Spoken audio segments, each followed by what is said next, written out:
Economic security को shared security और energy transition को शेयर्ड अपॉर्चुनिटी के रूप में हम लेते हैं और उसको आगे बढ़ाने की दिशा में हम काम करेंगे और उसको बदलेंगे। फ्रेंड्स, आज हमने Bharat Japan next generation mobility partnership framework भी तैयार किया है। इससे अब हम ऑटोमोटिव सेक्टर में हमारी सक्सेस स्टोरी को शिप बिल्डिंग, एविएशन और लॉजिस्टिक्स जैसे क्षेत्रों में भी दोहराएंगे। फ्रेंड्स, हमारे संबंधों की बड़ी ताकत हमारी पीपल टू पीपल टाइज है। हम टैलेंट, मोबिलिटी, स्किलिंग और टेक्निकल इंटर्नशिप प्रोग्राम इसके अवसर भी बढ़ा रहे हैं और दोनों देशों के बीच रिसर्च, एजुकेशन और स्टार्टअप सहयोग भी सुदृढ़ कर रहे हैं। हमें बहुत खुशी है कि अगले वर्ष हम भारत जापान डिप्लोमेटिक रिलेशंस की 75th एनिवर्सरी मनाने जा रहे हैं। इस महत्वपूर्ण अवसर पर हम कल्चर, टूरिज्म और क्रिएटिव इकोनॉमी सहयोग से आपसी कनेक्ट और प्रगाढ़ करेंगे। योर एक्सेलेंसी, भारत और जापान की इकोनॉमी कॉम्प्लीमेंट्री है। सांस्कृतिक मूल्यों से लेकर आधुनिक टेक्नोलॉजी तक हमारी सोच और अप्रोच भी समानता है और सबसे बढ़कर हमारे संबंधों की नींव अटूट आपसी विश्वास पर टिकी है। मुझे पूरा विश्वास है कि हमारी यह विशेष साझेदारी सशक्त और समृद्ध जापान के आपके विजन, विकसित भारत के हमारे संकल्प और विश्व की प्रगति को नई ऊंचाइयों तक ले जाएगी। एक सशक्त और समृद्ध जापान का आपका विजन, विकसित भारत का हमारा संकल्प और पूरे विश्व की प्रगति को मिलकर साकार करें। मैं फिर से एक बार आपका हृदय से बहुत बहुत स्वागत करता हूं। आपका बहुत बहुत धन्यवाद। अरिगतो गोजाइमास।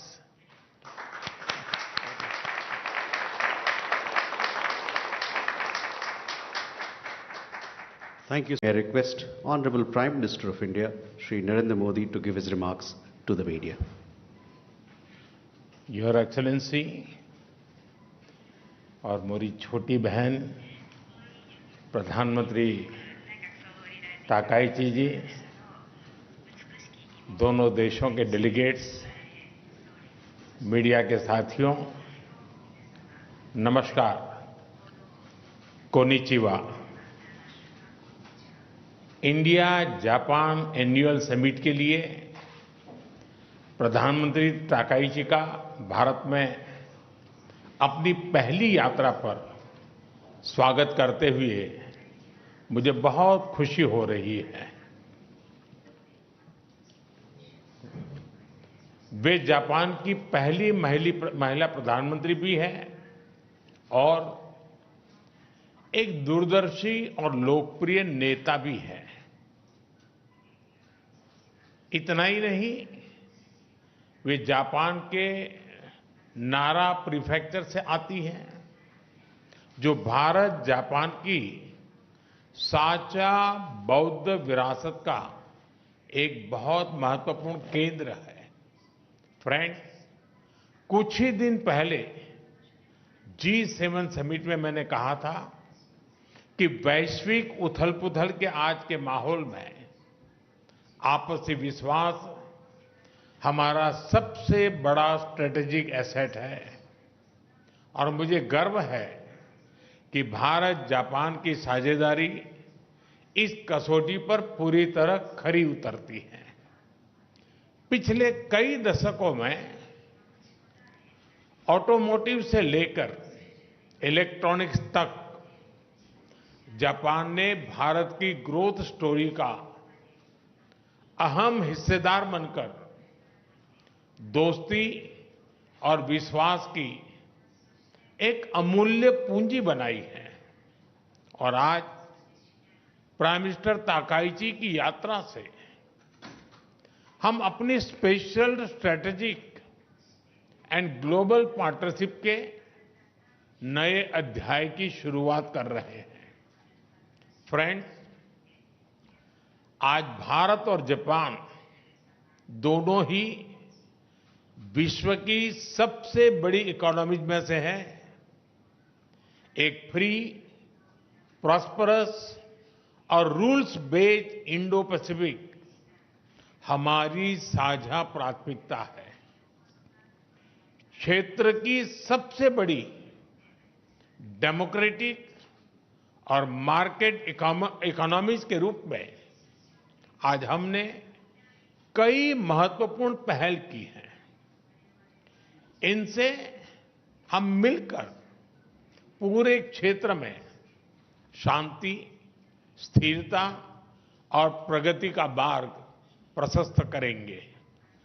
फ्रेंड्स, प्रधानमंत्री ताकाईची और मेरा विश्वास है कि टेक्नोलॉजी पार्टनरशिप हमारे सहयोग का सबसे मजबूत स्तंभ बनेगी। इसी विजन को साकार करने के लिए आज एआई के क्षेत्र में हमने जॉइंट स्टेटमेंट भी जारी किया है। भारतीय एआई इकोसिस्टम के कई प्रमुख संस्थानों में भी आज अपने जापानीज पार्टनर के साथ एग्रीमेंट्स किए हैं। जापान की प्रिसिजन टेक्नोलॉजी और भारत की सॉफ्टवेयर क्षमता, इसका संगम वैश्विक एआई विकास को नई गति और शक्ति देगा। डिफेंस के क्षेत्र में आज हमने भारत और जापान के पहले को डेवलपमेंट प्रोजेक्ट पर एग्रीमेंट किया है। नेवल रेडियो एंटेना यूनिकॉर्न का यह प्रोजेक्ट हमारी डिफेंस टेक्नोलॉजी पार्टनरशिप में एक नया अध्याय खोलेगा। अब हम ऐसी डिफेंस टेक्नोलॉजीज को साथ मिलकर विकसित करेंगे जो रीजनल पीस, मैरीटाइम सिक्योरिटी और रूल बेस्ड ऑर्डर को मजबूत करेगी। फार्मा, मेडिकल डिवाइसेस और बायोटेक में आज किए गए एग्रीमेंट से हम ग्लोबल हेल्थ सिक्योरिटी में भी योगदान देंगे। भारत का स्केल और जापान की क्वालिटी को जोड़कर हम अफोर्डेबल, रिलायबल और एडवांस हेल्थ सॉल्यूशंस दुनिया तक पहुंचाने के लिए काम करेंगे। Friends, Bharat Japan investment partnership निरंतर सुदृढ़ हो रही है। पिछले एक वर्ष में करीब 120 नए बिजनेस एग्रीमेंट्स हुए हैं, जिनसे भारत में $10 बिलियन से अधिक जापानीज इन्वेस्टमेंट आएगा।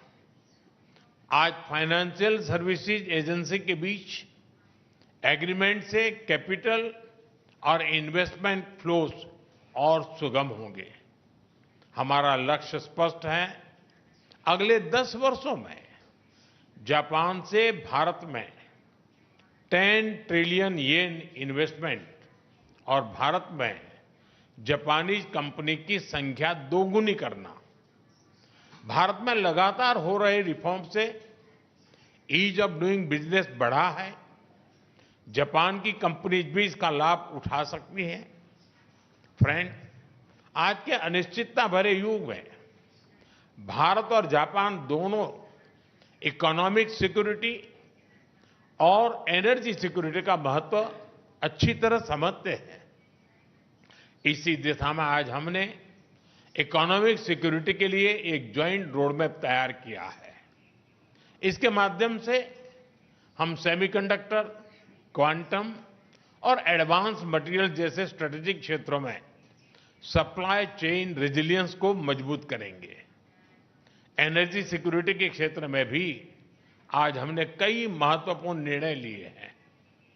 इंडिया जापान बायोगैस इनिशिएटिव के माध्यम से हमें भारत में 1000 बायोगैस और ऑर्गेनिक फर्टिलाइजर प्लांट्स लगाने में सहायता मिलेगी। इससे हमारी गोवर्धन पहल और मजबूत होगी।